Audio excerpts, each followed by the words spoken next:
In a stunning display of mechanized might, the armies of the coalition sweep across the border, advancing rapidly towards the primary objective.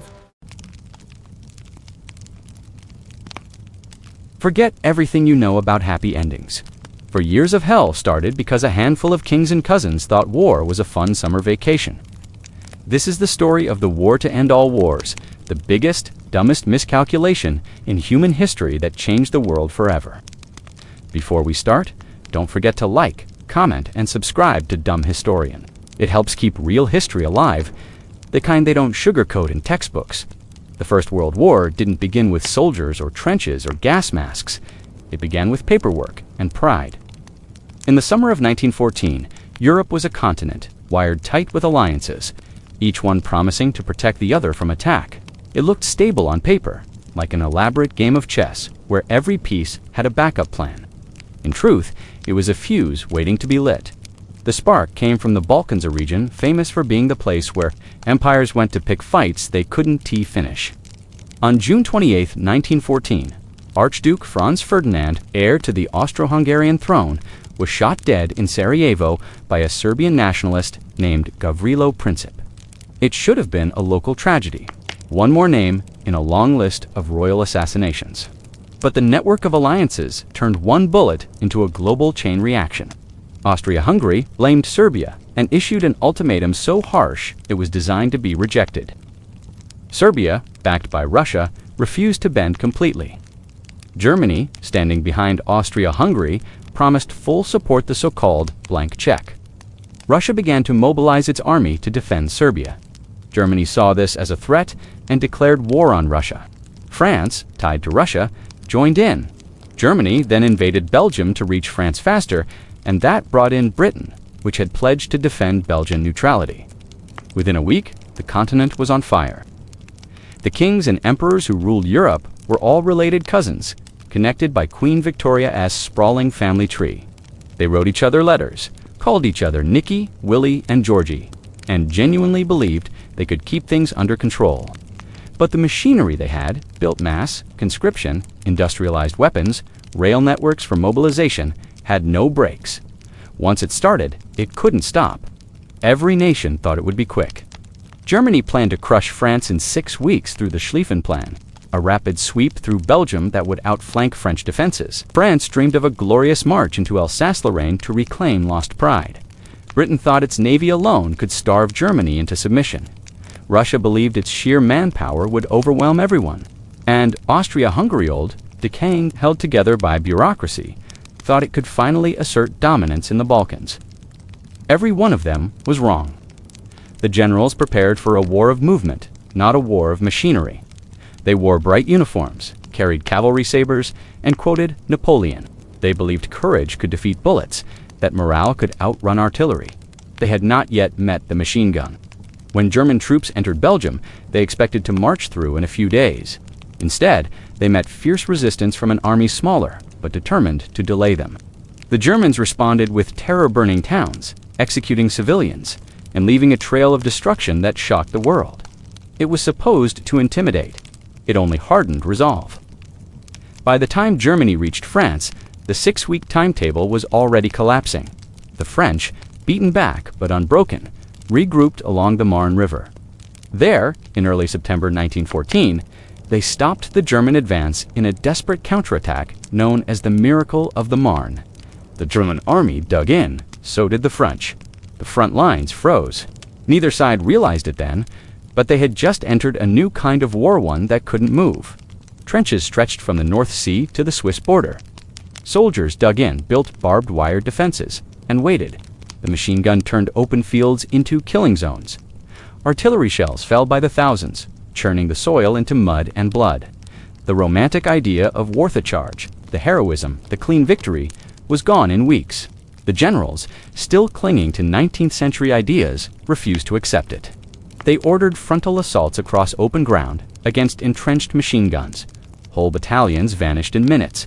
In the first months alone, hundreds of thousands of men died for a few yards of ground that would change hands again and again. Back home, the newspapers still spoke of glory. Posters promised adventure. Families waved sons off to war, believing they'd be home by Christmas. The soldiers believed it too. They packed light, wrote cheerful letters, and joked about who'd be back first. By December, those jokes had turned to silence. Christmas came to the trenches, but not the one they imagined. The men sat knee-deep in freezing mud, rats crawling over their boots, the air thick with the smell of rot. In some sectors, an uneasy peace broke out. British and German soldiers met in no man's land, exchanged gifts, and sang carols together. For a few hours, the madness stopped. Then the generals ordered it to resume. It was the last Christmas many of them would ever see.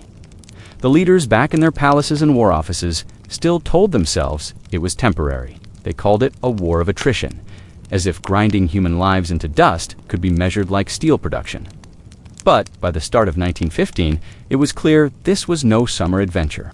This was a global meat grinder. In less than 6 months, the modern world had destroyed the illusion of progress. Trains, telegraphs, and factory symbols of civilization had become tools of death. The same science that gave Europe light and industry now gave it chlorine gas and shrapnel shells. And still, no one stopped. Pride wouldn't let them. The governments had promised their people victory, and now they were trapped by their own words. Each new death had to be justified by more deaths. The war that was supposed to be over by Christmas had just begun, and it would drag the world through mud, fire, and ruin before it was done. It's cold. The ground trembles every few seconds, and the air smells like rot, cordite, and fear. Across the blasted landscape, maybe a few hundred yards away, another trench lies filled with men just like British, German, French, doesn't matter. Both sides are waiting for the same thing. The whistle, that means you climb over the top and run straight into hell. That image sums up the horror of the First World War, the moment when war stopped being about courage or strategy and became about industrialized slaughter. World War I didn't just kill soldiers, it killed an entire way of thinking about war. Before 1914, armies were built around ideas of glory and maneuver. Cavalry charges, bayonet assaults, and colorful uniforms all belonged to an age where bravery mattered as much as bullets. But the world had changed. The Industrial Revolution had transformed Europe into a continent of factories, steel, and mass production. And when those factories turned their output toward war, they produced death on a scale no one had imagined possible. Machine guns, heavy artillery, barbed wire, poison gas. Tanks all came together in a deadly mix that made traditional battlefield tactics obsolete almost overnight. The machine gun was the real reaper of the war. A single German MG-08, mounted on a tripod and water-cooled, could fire up to 500 rounds per minute. That meant one gun could wipe out an entire company of men in seconds. Yet generals on both sides refused to accept what this meant. They still believed victory could be achieved through courage and willpower. So they sent thousands of men charging into open fields, straight into the teeth of machine gun fire. The result was predictable. Entire regiments vanished in minutes. At the Battle of the Somme in 1916, the British Army suffered almost 60,000 casualties in a single day, the bloodiest day in its history. And for what? Gains that could be measured in yards. Artillery made it even worse. The First World War became an artillery war more than anything else. Massive guns pounded enemy lines day and night. The shells turned one-screen landscapes into barren moonscapes. Soldiers huddled in trenches as the ground shook beneath them. The sky flashed orange, and the air filled with the shriek of incoming rounds. The psychological impact was devastating. Shell shock, a term that entered medical vocabulary during the war, described the trauma caused by constant bombardment. Many soldiers never recovered. They twitched, stammered, or went catatonic, broken by noise, fear, and the sense that death could come at any second.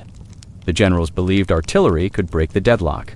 They launched enormous bombardments before each attack, thinking that the enemy would be destroyed, or at least too shaken to resist. But the reality was grim. The shells often failed to cut the barbed wire that covered enemy positions. Many were duds, sinking harmlessly into the mud. When the infantry finally went over the top, they found that the enemy had simply hidden deep in reinforced bunkers, waiting for the shelling to end.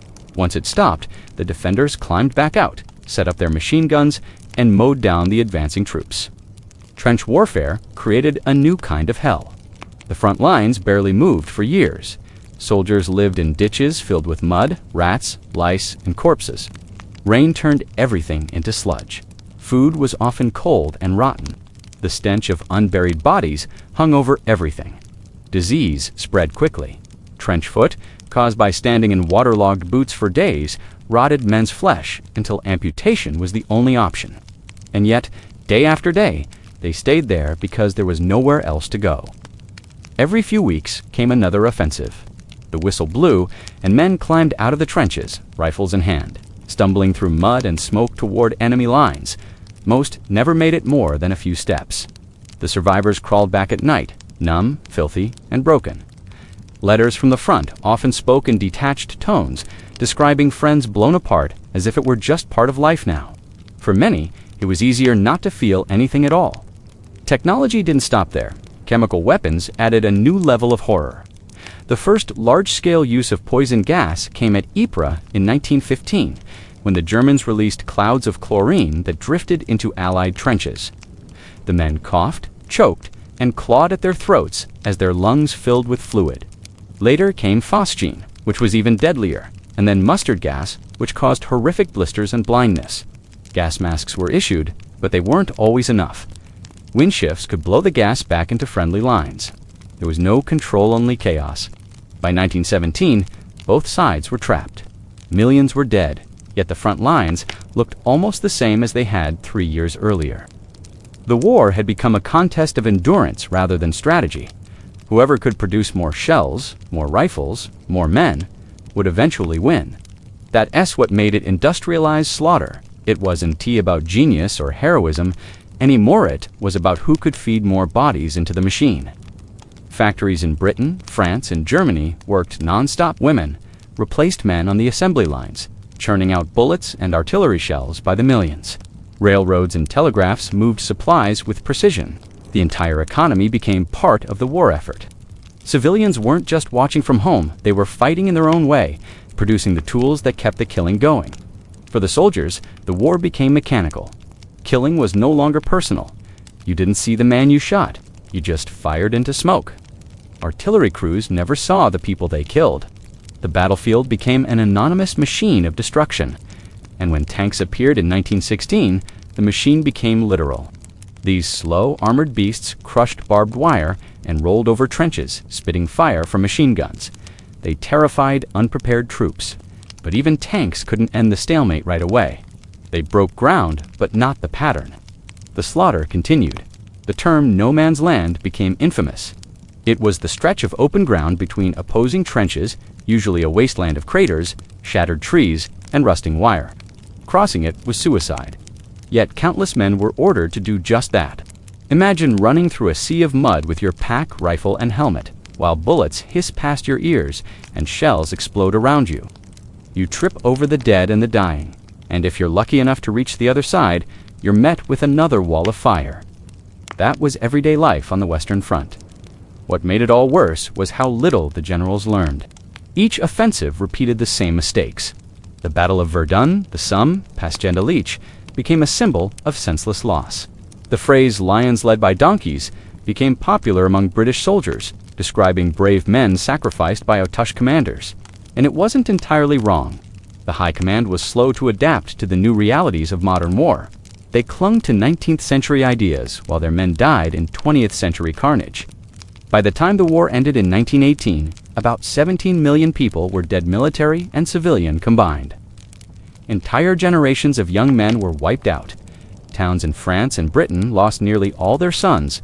Cemeteries filled with endless rows of white crosses became the new landscape of Europe. The psychological scars ran even deeper. Those who came home carried invisible wounds. They had seen the worst humanity could create, and they knew it would never truly be over. World War I taught the world what happens when industrial power is turned toward killing instead of progress. It wasn't a clash of armies anymore, it was a collision of machines, factories, and men treated as replaceable parts in a vast mechanism of death. The war to end all wars showed that with enough steel, explosives, and stubbornness, humanity could destroy itself without even moving an inch forward. And the world, once proud of its civilization and reason, learned how easy it was to sink into madness when technology outpaced morality. By the end of the war, Europe no longer looked like the world that had started it. Kings who had ruled by divine right were gone. Empires that had lasted for centuries had crumbled into dust. The men who had marched off under banners of royal pride came home to find those banners burned. The war didn't just change borders, it erased the very idea that kings could rule forever. Before we start, don't forget to like, comment, and subscribe to Dumb Historian. These stories deserve to be told as they were not polished, not romanticized, just real. In 1914, Europe was still a world of crowns and bloodlines. The kings, emperors, and czars were all related cousins and uncles, in a family that stretched from London to St. Petersburg. Their portraits hung in marble halls. Their signatures decided the fate of millions. By 1918, most of them were gone, brought down not by assassins or revolutions alone, but by the sheer weight of the war they unleashed. Let's start with Russia. The Romanov dynasty had ruled for more than 300 years. Tsar Nicholas II was a man out of his time, pious, soft-spoken, and completely unprepared for the modern world. When war broke out, he saw it as a chance to unite his divided empire under patriotism. Instead, the war exposed how fragile his rule really was. Russia's army was massive but poorly equipped. Soldiers fought without rifles, sometimes sharing weapons between them. Supplies vanished before reaching the front. The losses were catastrophic. Entire armies were wiped out in days. By 1916, millions of Russian soldiers were dead or missing, and the population at home was starving. Bread lines stretched through the cities. The people began to turn not against Germany, but against their own government. The soldiers themselves began deserting, walking away from the trenches to find food or their families.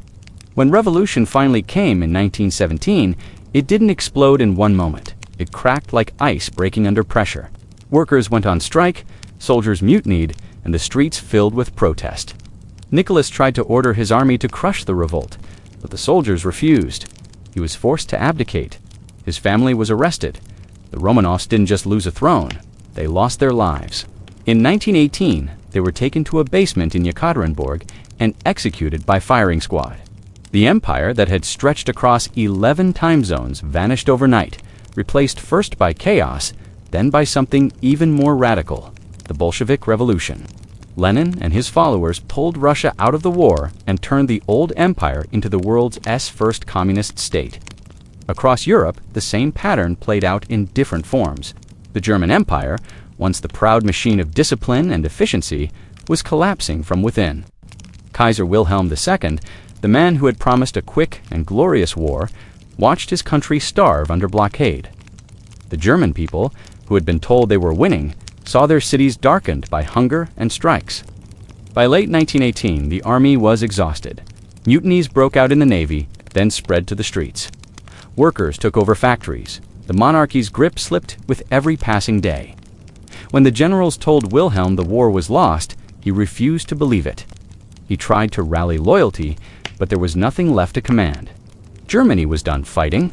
The Kaiser fled to the Netherlands, a monarch without a kingdom. What replaced him wasn't order, but confusion. Germany became a republic, the Weimar Republic, born not out of victory but surrender. The monarchy was gone, but the bitterness of defeat remained. It would fester for years, waiting for someone to exploit it. To the south, the Austro-Hungarian Empire was unraveling even faster. For centuries, the Habsburgs had ruled over a patchwork of peoples: Germans, Hungarians, Czechs, Slovaks, Croats, Poles, Serbs, and more. They spoke different languages, worshipped in different churches, and had different dreams of independence. War magnified those cracks into canyons. By 1917, the empire wasn't fighting as one nation, but as a collection of reluctant partners. Ethnic tensions tore through the army. Desertion became common. Food riots erupted in Vienna. Emperor Franz Joseph, who had ruled for nearly 70 years, died during the war. And his successor, Karl I, inherited a corpse of an empire. He tried to make peace, but it was too late. When the guns finally fell silent in 1918, Austria-Hungary ceased to exist. It was carved apart into new countries: Austria, Hungary, Czechoslovakia, and Yugoslavia. Borders that had stood for centuries disappeared in months. The Habsburgs, once one of the most powerful families in Europe, were reduced to private citizens. Their empire, like the Romanovs, had collapsed under the weight of modern war. Further south, another ancient power was also dying: the Ottoman Empire. Once the center of the Islamic world, it had ruled vast territories across the Middle East, North Africa, and Europe. But by the early 1900s, it was already called the sick man of Europe. Corruption, debt, and rebellion had weakened it long before the war began. When the Ottomans joined the Central Powers, they did so hoping to regain lost prestige and territory. Instead, the war finished them off. The empire's armies fought on multiple fronts in the Caucasus, in Mesopotamia, in Palestine, and at Gallipoli, and suffered enormous losses. The British, supported by colonial troops and Arab rebels, drove deep into Ottoman lands. When the war ended, the empire was carved up by the victors. The once great Ottoman realm was reduced to its core, modern-day Turkey. The rest was divided into mandates controlled by Britain and France. New borders were drawn with rulers and pencils in rooms thousands of miles away, ignoring the people who lived there. Those lines would shape the Middle East for the next century and cause conflicts still unresolved today. For great empires had fallen: the Romanovs, the Hohenzollерns, the Habsburgs, and the Ottomans. Together they had ruled most of the Old World. Now they were gone. What replaced them wasn't peace or unity, but a patchwork of fragile new states: Poland, Finland, Czechoslovakia, Yugoslavia, Estonia, Latvia, Lithuania, each born from rebellion, each surrounded by larger neighbors waiting to reclaim lost ground. The map of Europe looked like someone had shattered a window and tried to glue the pieces back together. Nothing fit quite right. The power vacuum left behind drew in new forces: democracy in some places, dictatorship in others, communism in the East, and resentment everywhere else. For ordinary people, it meant more uncertainty than freedom. Borders changed overnight. Currencies collapsed. Empires that once provided stability, however flawed, were replaced by governments too weak to stand alone. The dream of self-determination that U.S. President Woodrow Wilson had promised turned into chaos. Nationalism, the same fire that had started the war, now burned through the ruins of the Old World. In Berlin, Vienna, and St. Petersburg, palaces were empty. Thrones gathered dust. Monarchs who once believed they were chosen by God now lived in exile, writing memoirs about glory and loss.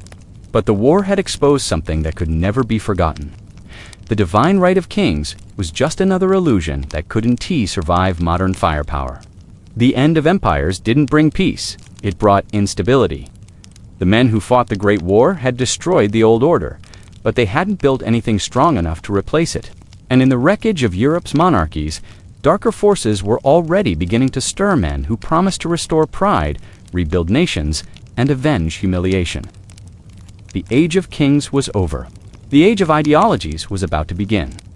When the guns finally fell silent in November 1918, the world believed it had witnessed the end of war itself. The fighting had been so brutal, the loss so vast, that many assumed no nation would ever again dare to repeat such madness. But what the victors created in peace would turn out to be far more dangerous than anything built on the battlefield. The Treaty of Versailles, signed in June 1919, didn't bring lasting peace. It built a time bomb that would explode just 20 years later. Its pages were filled not with reconciliation or stability, but with punishment, humiliation, and resentment. It was a peace written not to heal wounds, but to salt them. The men who gathered in the Palace of Versailles were not equals. The defeated powers Germany, Austria-Hungary, the Ottoman Empire, weren't invited to negotiate. They were summoned to sign whatever terms the victors dictated. For Germany, that meant the total destruction of national pride. The treaty's war guilt clause, Article 231, placed full responsibility for the war squarely on Germany's shoulders. It wasn't just a political statement, it was a moral indictment. Germany was forced to admit in writing that it alone had caused the greatest disaster in modern history. For a proud nation that saw itself as the industrial and cultural heart of Europe, this was unbearable. But the humiliation didn't stop there. The treaty demanded enormous reparations payments to compensate the Allies for the damage done during the war. The figure eventually reached 132 billion gold marks, an amount so staggering that even economists of the time called it impossible. To put it simply, Germany was expected to pay for the war it had already lost, while trying to rebuild a country shattered by blockade, famine, and revolution.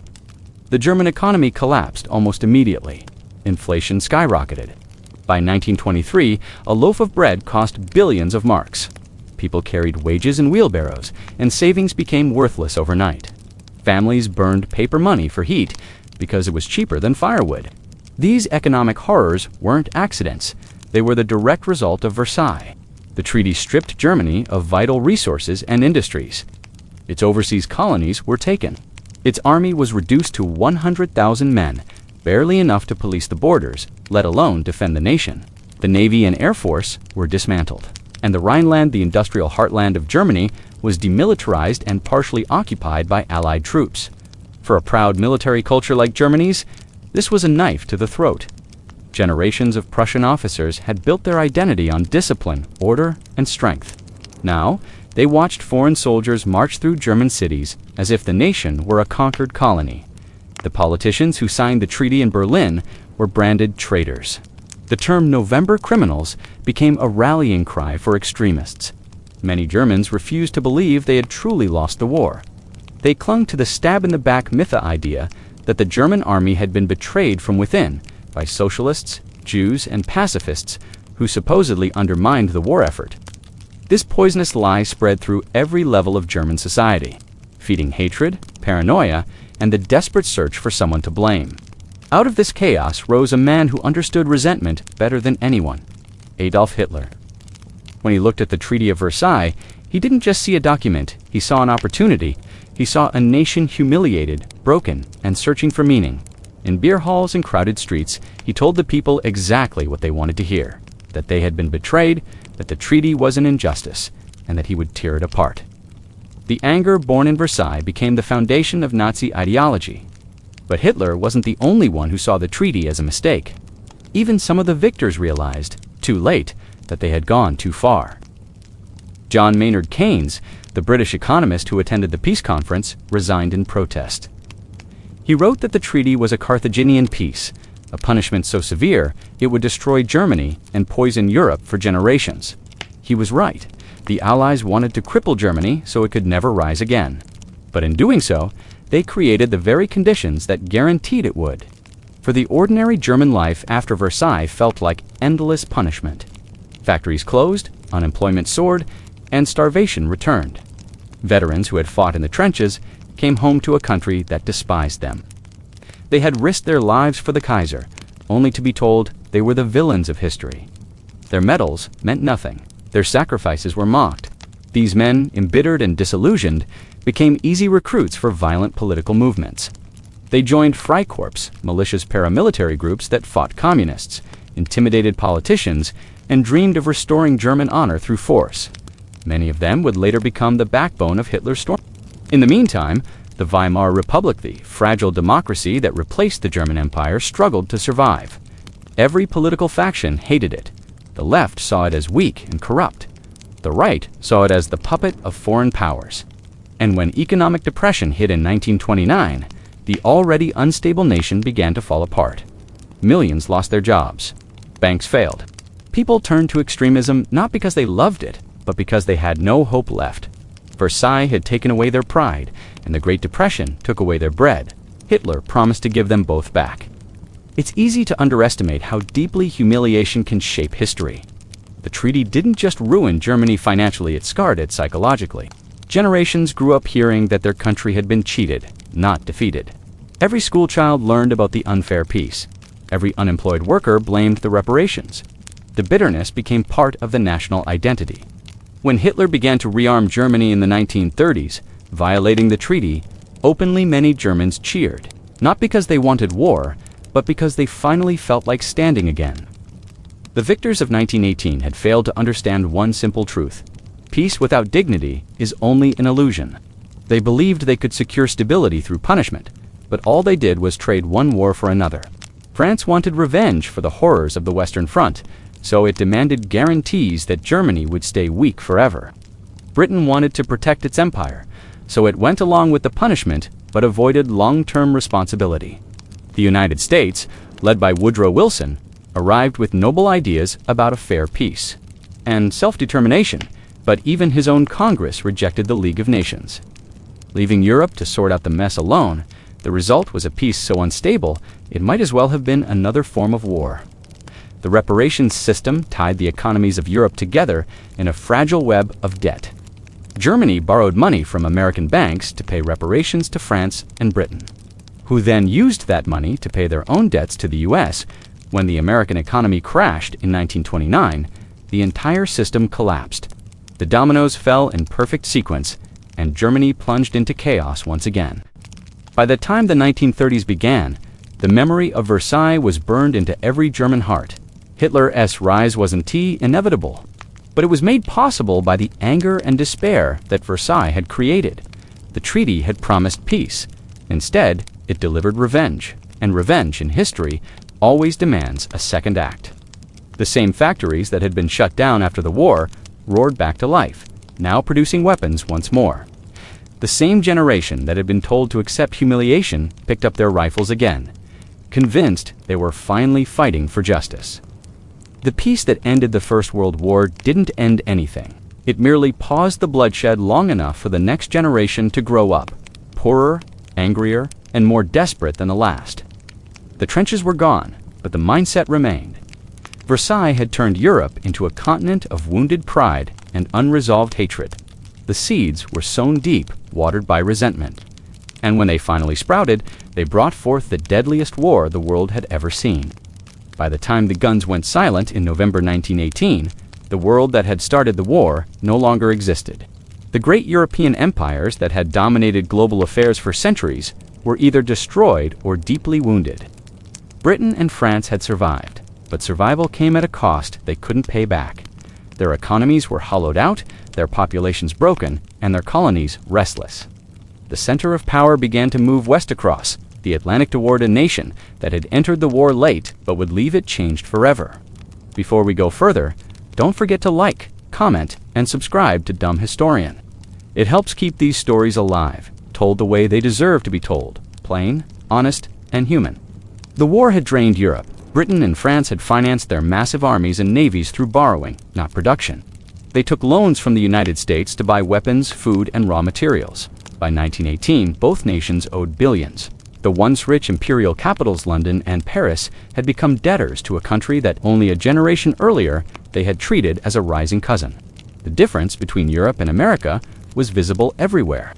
Europe's cities were scarred by artillery and famine. Millions of young men were dead. Whole villages in France were wiped off the map. Fields that once grew crops were now filled with rusting shells. Britain had lost nearly 1 million soldiers, most of them from a generation that had been meant to inherit the empire. France had lost even more, with an entire region of its northeast turned into wasteland. The war didn't just take lives, it took confidence. For centuries, Europeans had believed in their own superiority, in empire and order, in the idea that their civilization would lead the world forever. That illusion ended in the trenches. Industrial slaughter and mass death exposed the cost of arrogance. The nations that had called themselves civilized had turned Europe into a graveyard. While Europe bled, the United States grew stronger. When the war began in 1914, America stayed out, choosing neutrality under President Woodrow Wilson. But neutrality didn't mean disinterest. American factories supplied both sides with food, steel, ammunition, and oil. Farmers and manufacturers boomed. By the time the United States entered the war in 1917, its economy was the most powerful on Earth. The U.S. didn't enter the war for conquest. It entered because it could no longer pretend distance was protection. German submarine warfare had sunk American ships, killing civilians. The infamous Zimmermann telegram, in which Germany tried to persuade Mexico to attack the U.S., was the final insult.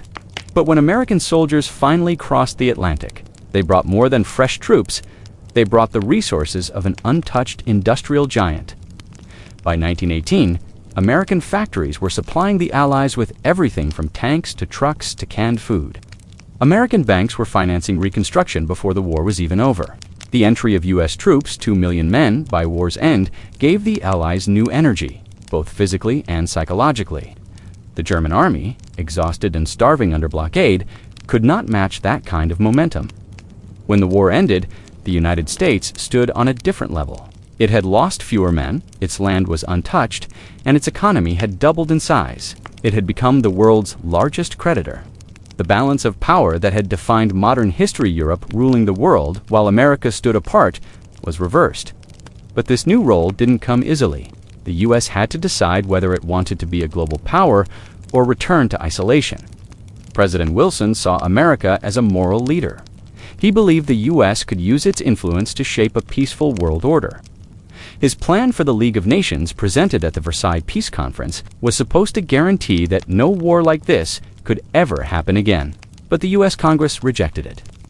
Americans were tired of Europe's wars. They wanted to go home, rebuild, and stay out of foreign politics.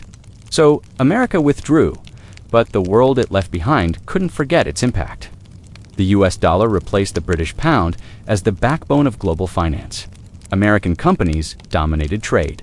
Cars from Detroit, radios from Chicago, and movies from Hollywood spread across continents faster than soldiers ever had.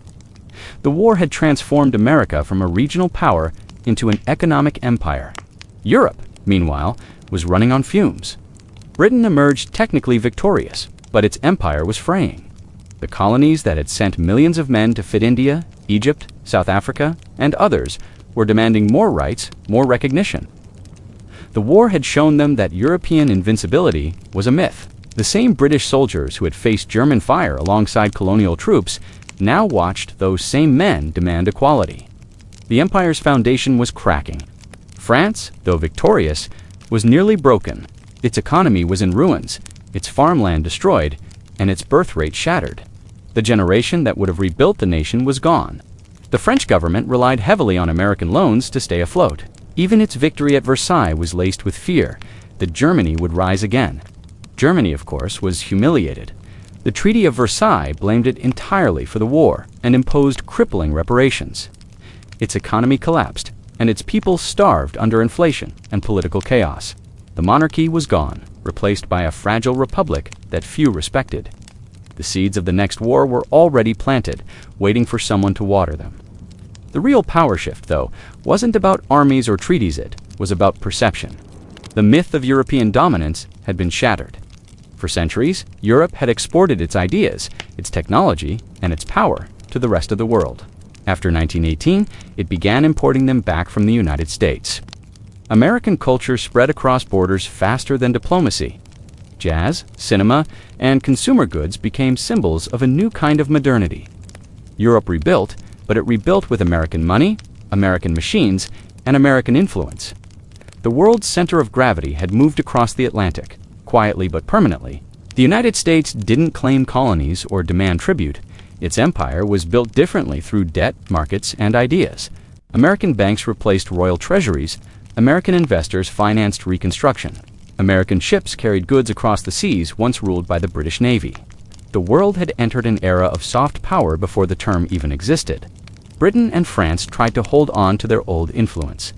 They still had colonies in Africa and Asia, but even those territories were changing. The war had brought the colonies into contact with global politics. Indian soldiers who had fought in Europe returned home with new ideas. African soldiers who had served in the trenches saw that the world beyond empire existed. The myth of white invincibility had been punctured. In that sense, World War I didn't just shift power between nations, it shifted power between people. The idea of self-determination, once limited to kings and ministers, spread to populations that had never had a voice. Independence movements began to grow everywhere from Ireland to Egypt, from India to Korea. The war had taught them that Europe could be beaten, or at least made to bleed. For the United States, this was both opportunity and burden. It had the wealth and the resources to lead, but not yet the appetite. Americans were proud of their new strength, but wary of foreign entanglements. They built skyscrapers, while Europe rebuilt ruins.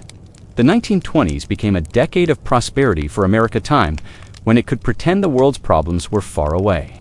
But beneath the optimism, the shift was permanent. The old world had ended in 1918.